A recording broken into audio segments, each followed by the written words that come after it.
Moana 2. It already made almost $300 million in its opening weekend. That's unheard of for animated films when it came to Thanksgiving holiday movies. This one is absolutely going to be $1 billion.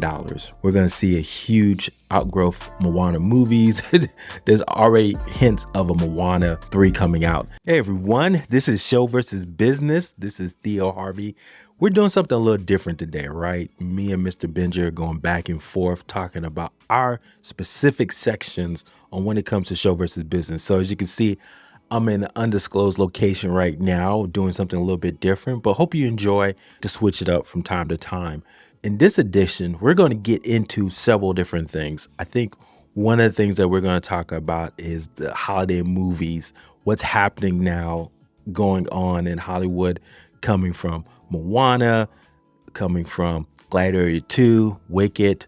Had opportunity to see these movies. Mr. Benja, maybe not as much, but he could talk about the show part of this, and I could talk a little bit about the business aspect of it.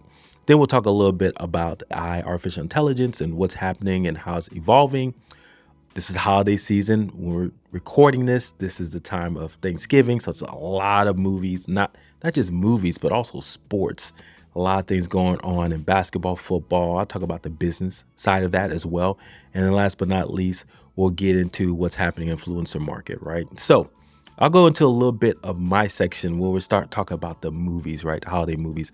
This past Thanksgiving holiday weekend, we had $30 million holiday booking sales. It was a huge opportunity for everything to happen and evolve over time. So this is huge important when you look at what's happening in Hollywood across the industry right now, because Thanksgiving holiday usually pretty good for one movie, but for 3 movies to do well, that's great. 3 movies did exceptionally well.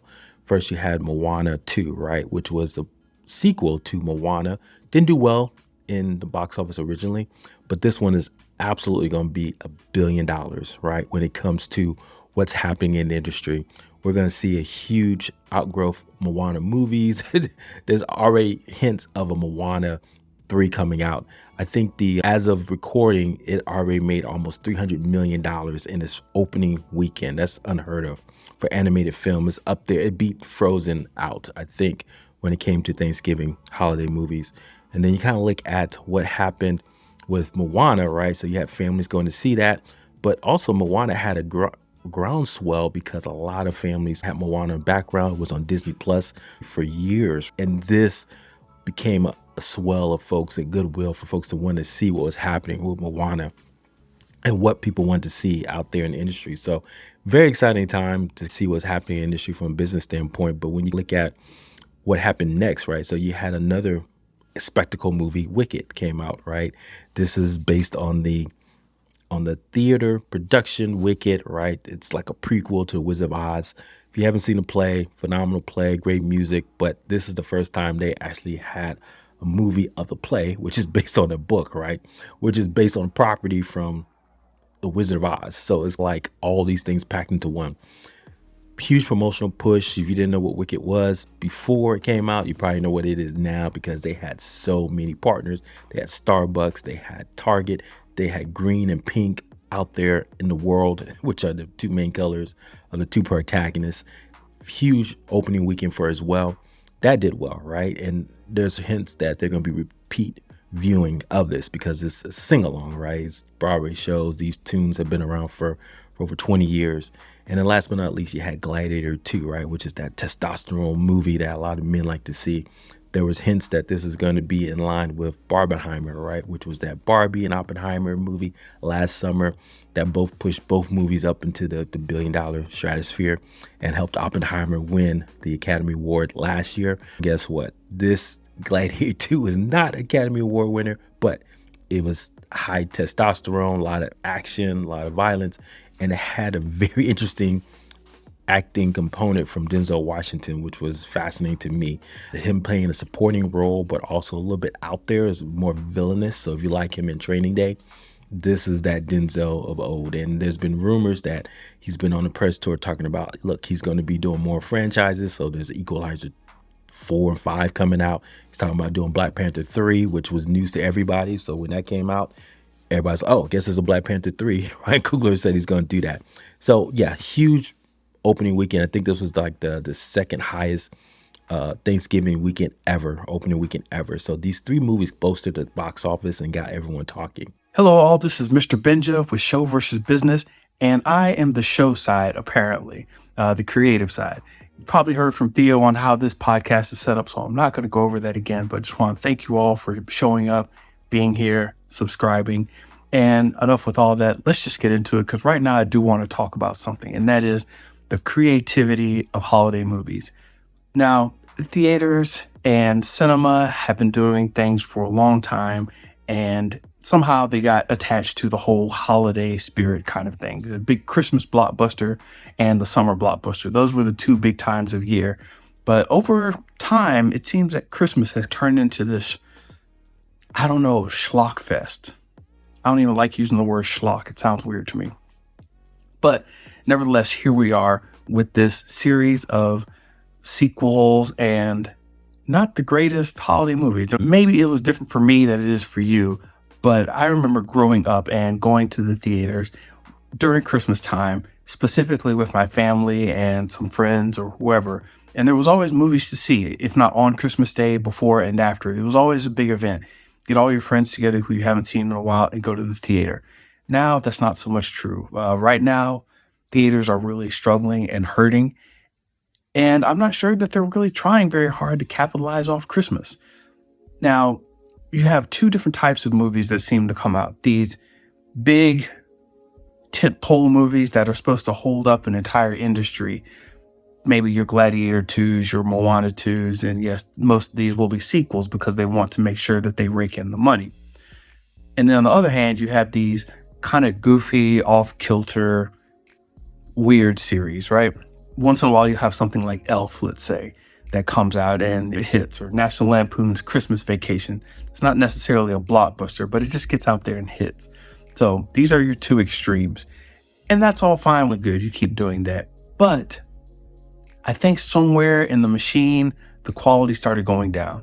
So let's think about this. How can we get this back? And I'm talking to you, theater people. I know if you're just listening to this as a listener, you probably don't own a major movie studio and can't do much about this, but think about this. If we had a holiday tradition of going out to theaters again, what could we be doing? What could we be going to the cinemas for?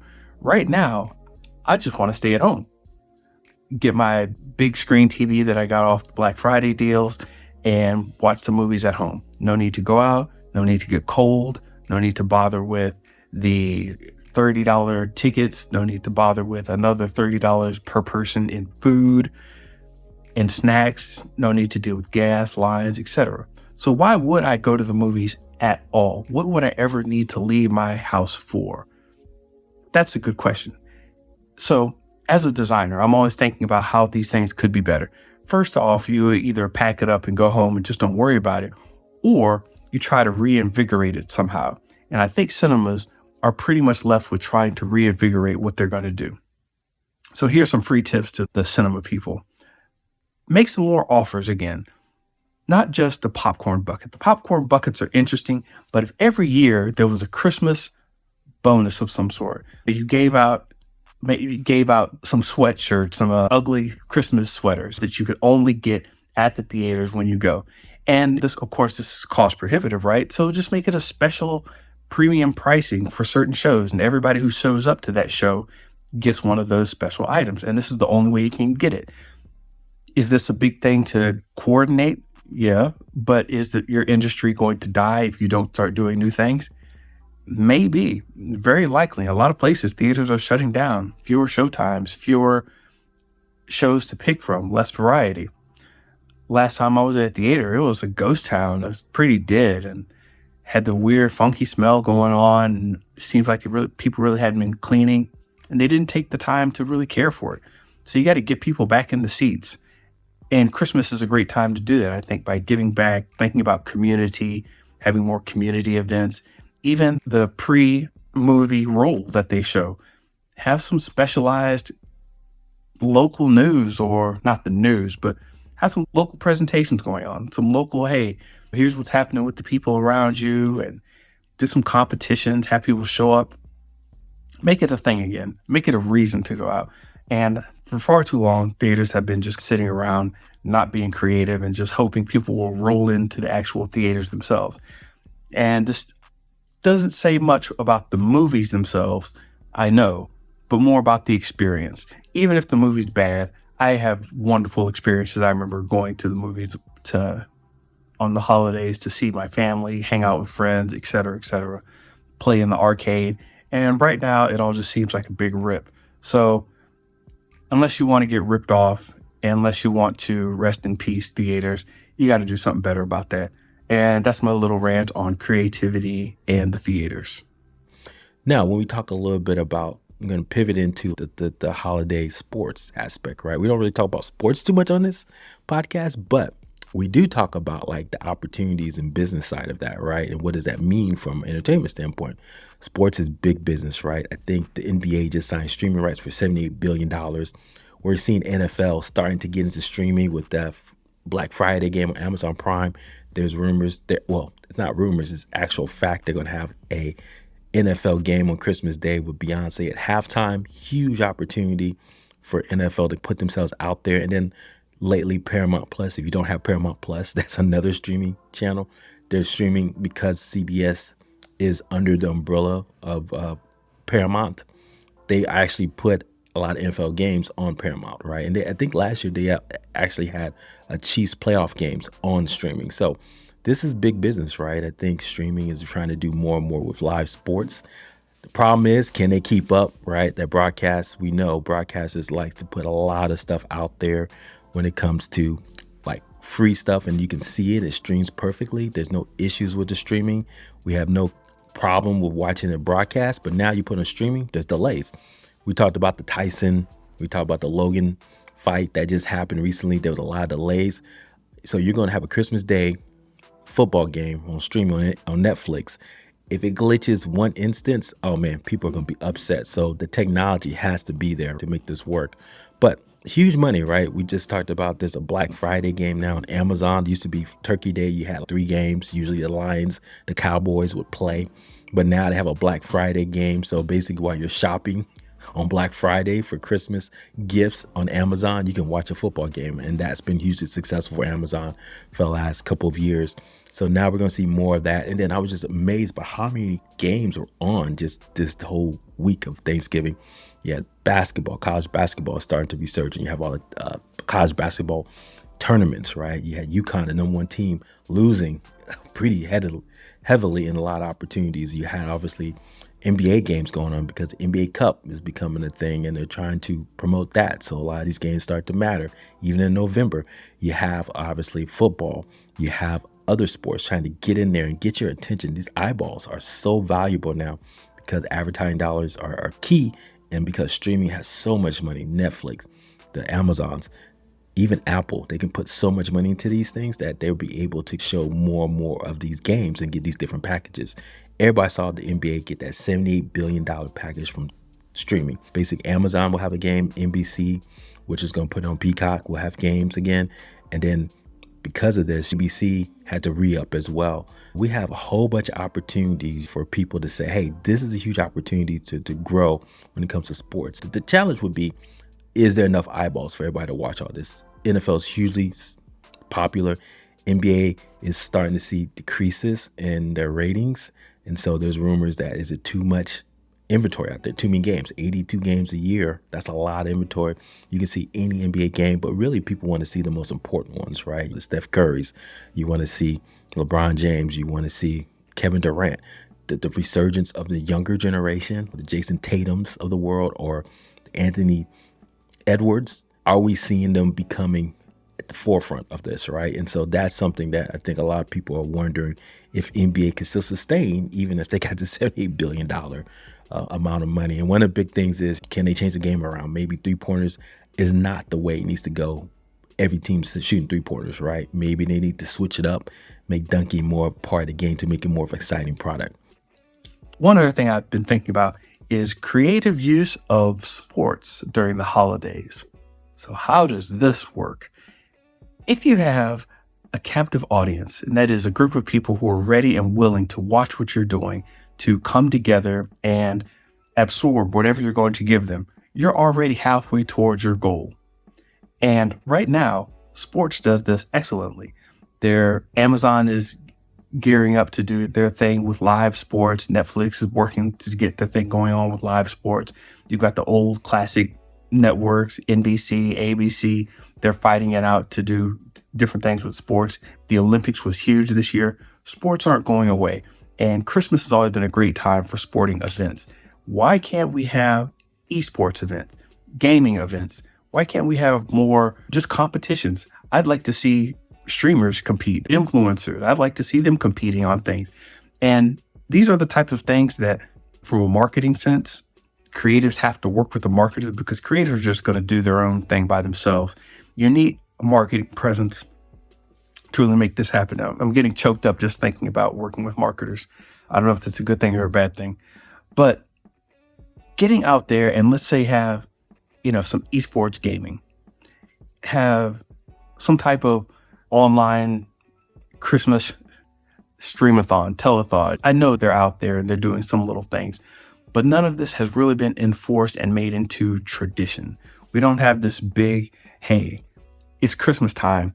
I'm going to sit down and watch Snoop. I'm going to sit down and watch Kai Cenat. I'm going to sit down and watch whoever do their thing online in some sports capacity.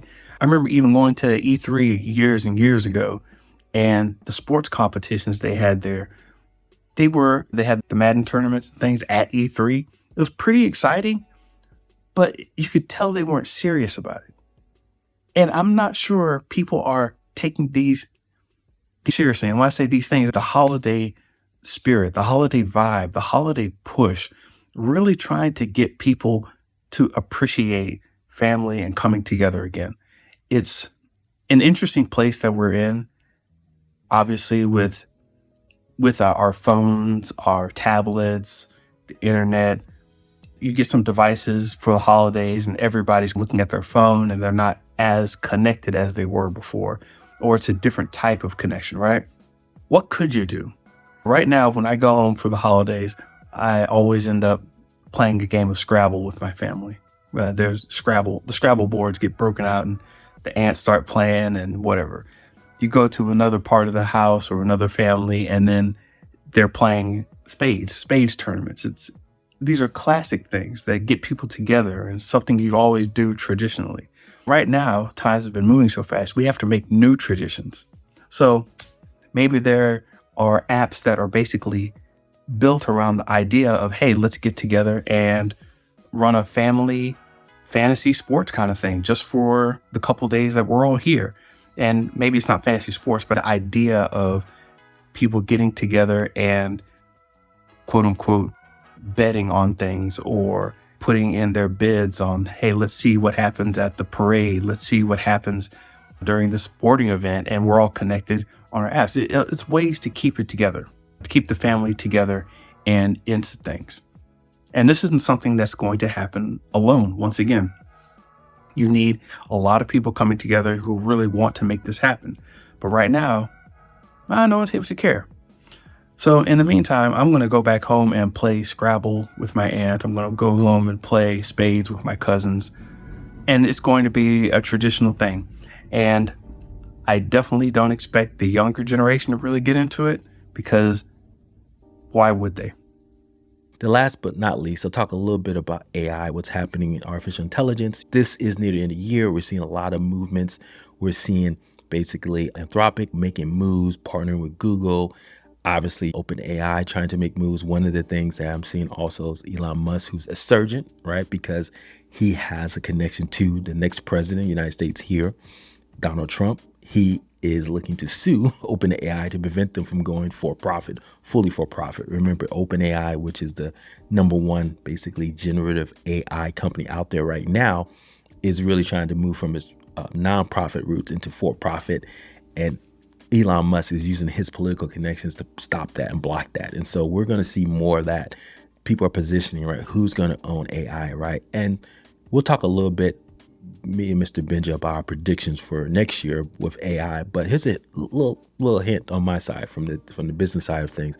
I do feel like we're going to see some consolidation. We're going to see two big players, probably OpenAI, Anthropic, because they have the most money right now, and they're gonna go back and forth, right? First, it was just these generative AI, these chat bots, right?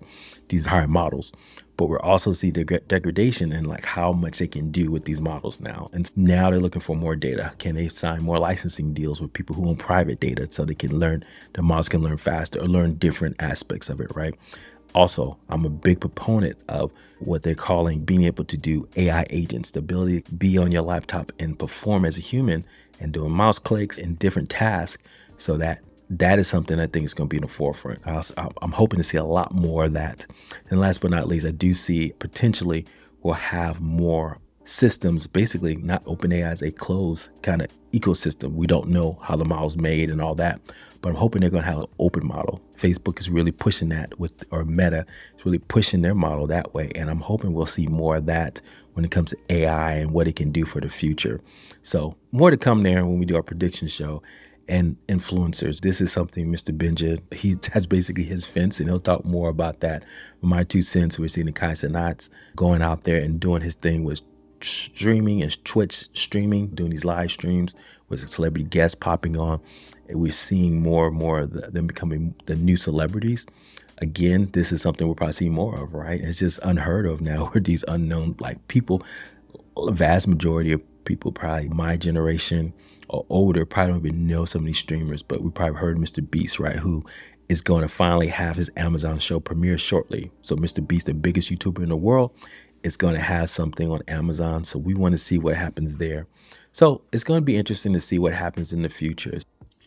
Now, one thing that's been going on a lot this year, I wanted to rant about a little bit, because I guess these are little rants that I've been doing, little creative rants here for the holidays. Hope you're enjoying them. If you are, make sure that you comment. And if you don't, give us all the smoke in the comments below. Or just subscribe and keep watching us to see if we get better or worse. And don't say anything.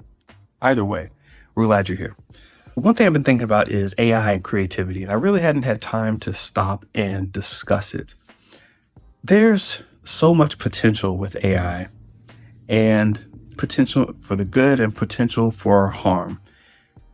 What are you as a creative going to do? What are you going to build? What are you going to put forth in the face of artificial intelligence? I know many jobs have already been axed. Many roles have been reduced. People have had to pivot, change styles, literally and figuratively. People have had to just give up what they're doing, because why do it when AI is around? And it's really hard to fathom where we're going to go. So I hesitate here because I don't want to make any kind of predictions on how AI is going to affect us in the future. But it's one of those technologies that's so mind-bendingly powerful that it has the capability to end us in any type of future that we can imagine. What happens when we get to the last, going from the different ages, industrial age, the internet age, information age, attention age, and now all of a sudden this, I don't even know if we have a name for it yet, but with artificial intelligence, the AI age. And now we're in a position where we have a fundamental technology shift that's different from all the others that have come before us. And it's fundamentally different because instead of taking a physical thing and figuring out how to recreate that with machines or technology, we've created a mental thing. And a mental thing can be coded into information, data, bits, numbers. That means that the only thing holding it back is the amount of processes it can do. And we still really haven't tapped the surface of what we can build in terms of pure information. And this is supposed to be the thing that separates us. Every time I go into the comment section of somebody discussing AI, it's always, they'll never replace humans. I hear you. But the thing you have to understand is most people don't care. We say we care, that people have jobs, but then we'll do something that will take away jobs. We say that we really value the artistic touch, but then when it comes down to actually deciding, it's, oh, that one's cheaper? Yeah, I'm going with that. Or that one got to me faster? Yeah, I'm going with that. Oh, that other thing is nice over there. I do like that handmade coffee by that barista who hand ground the coffee beans. But yeah, if this Keurig machine can just do it at home, you know what? It's good enough. I'm going with that. We might value it, but we don't patron it. We don't become patrons of these arts, these human outlets, these places where the human touch has been valuable. And this is nothing new, really. You take this back to the age of photography. When photography came out, a lot of artists they didn't know what to do. So, I still paint and I make great pictures. And what they learned was the people were like, yeah, we were going to you because we wanted the picture, not necessarily you. So there was that divide. And once again, in that divide, you have generational shifts. So what does this mean for the future? I'm not trying to make a prediction or anything. I'm not trying to make a guess or tell you should do something a certain way.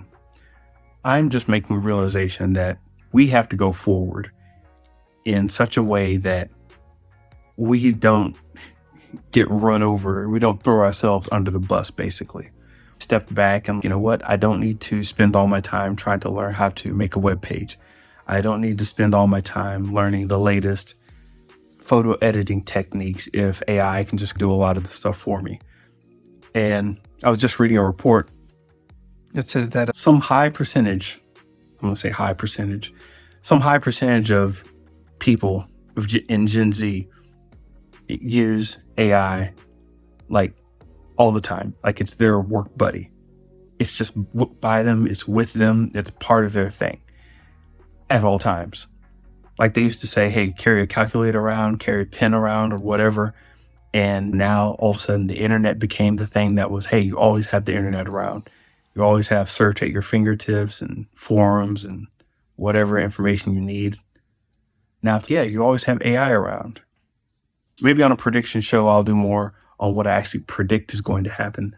But for you in particular, learn AI. Learn what the different image creation features are. Learn what the different ways are that you could utilize writing in ChatGPT and figuring out spreadsheets, programming, data analysis. I've even asked GPT therapy-like questions. Hey man, like ChatGPT is a guy. It's like, hey, what can I do to recontextualize A, B, and C in this situation that happened to me? And ChatGPT will give me some answer and even links if I want them on things to read. Yeah, AI companions, all this is coming around. So I'm just saying, find a way to figure out how to utilize it.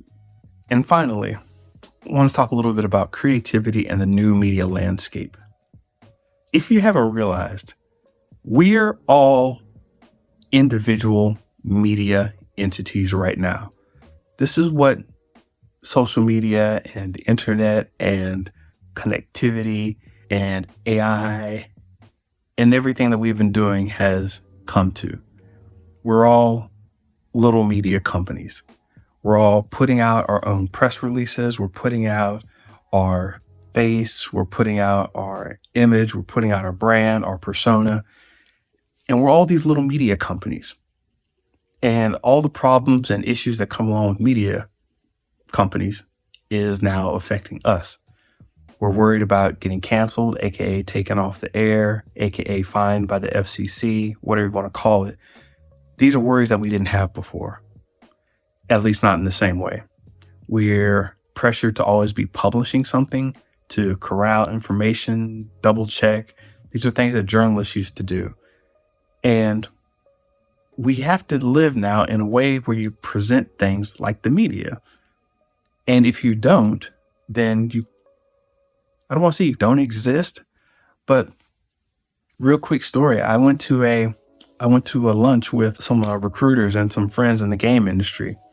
And while I was there, we were sitting and talking, and some resumes came up. Hey, listen, I'm thinking about hiring this person versus this person. And it wasn't me, but I was looking at the discussion as it happened. And they showed me their resumes on the phone, flipped through them. Okay, that's interesting. And while they were going through them, one of the HR people said, hey, look, this person has such and so many Twitter followers, X followers. And I was like, okay, that's nice. But the HR people who were at the table were fascinated by this. They were blown away. They were like, oh man, this guy's talking about this and this. We should hire him immediately. And I'm thinking, because he's on social media, you want to hire this person and their job really has nothing to do with social media? That's what you're doing? And apparently that's what was happening. And this is the new media landscape where you're, I don't want to say a nobody, but if you don't have an online presence or some sort of presence, what do you have? Do you have a job? I guess you do, maybe somewhere with somebody. But if your job can easily be overshadowed by somebody with a large Twitter following or Facebook following or Instagram or Snapchat or big LinkedIn profile, what are you gonna do against that?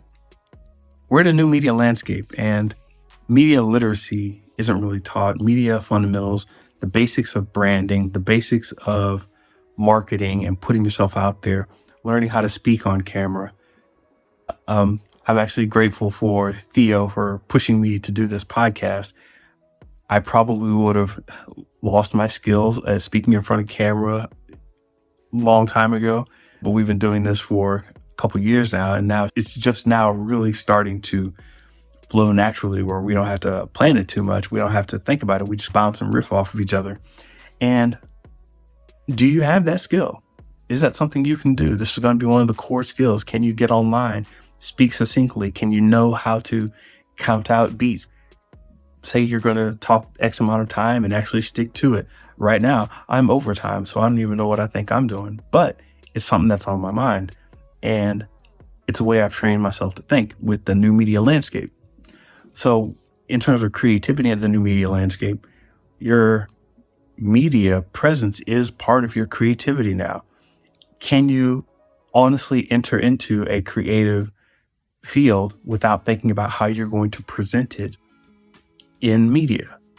Whether that's social media, whether that's YouTube, whether that's developing your website to portray yourself properly. This is all on put together art shows myself. I know how much of a struggle it is to do the planning, the social media planning, the corralling, the marketing, the planning, the prep stages, the financing and the budgeting for all of these things. It takes a lot to get all these things together. And how many of us know how to do that and call ourselves creatives? Something to think about it, because you're going to be part of this new social landscape. I didn't want to say social media, but it's a new media landscape that is very social. But I don't mean social media necessarily. This new media landscape that is very social, you'll need to bring your creativity to it. So that's something you should think about. That's me, and I appreciate your time. Thank you for hanging out with us here in this interesting version of the podcast. Theo's going to tell you to comment, subscribe, and all that. So be sure to listen to him, listen to us, and leave some comments. Let us know what you think. Give us some feedback. Thank you all. Have a happy 2024. Let's get ready for 2025. So hope you guys enjoy this special edition of Show versus Business. Again, we're in different locations, but we're still close. We'll be back together next week, but talk to you soon. And again, if you like this stuff, please like, subscribe, follow us wherever you see Show versus Business. Peace and take care of yourself.